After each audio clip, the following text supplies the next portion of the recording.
தண்ணி தான் அப்புறம் ஆத்திர போகுது. ஆத்துல ஃப்ரெண்ட் வசதி எல்லாமே இருக்குங்களாண்ணா? வந்து நம்ம 10 வருஷம் ஆச்சு. அதுக்கு சீமான விளக்கு தான். சீமான விளக்கு தான். படிப்பு வசதி தான் இருக்குங்களாண்ணா இங்க இருக்கிற மக்களுக்கு? அது முக்கியம் பள்ளிக்கூடங்குது.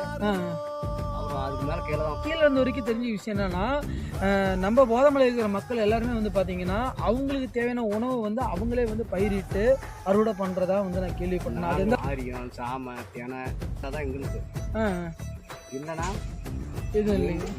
ஆனா நீங்களே அறுவடை பண்ணிக்குவீங்க? நாங்களே அடிச்சுக்குவோம் எல்லாம். ஸோ மக்களே இங்கே பார்த்தீங்கன்னா இங்கே இருக்கிற மக்கள் வந்து அவங்களுடைய வாழ்வாதாரத்துக்கு தேவையான எல்லா வசதிகளும் அவங்க செஞ்சு தான் இருக்காங்க.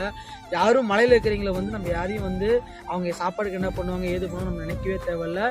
அண்ணன் ஒரு உதாரணம். ரோடு வரப்போகுது. இந்த ரோடு வந்ததுக்கப்புறம் இங்கே நிறைய மக்கள் வர போகிறாங்க. அண்ணா இங்கே போனவங்க எல்லாருமே திரும்பி மறுபடியும் நம்ம ஊருக்கு வந்து சேருவாங்க. வராங்க. எல்லாருமே வர போகிறாங்கண்ணா. ரொம்ப நன்றிங்க. தேங்க்யூ.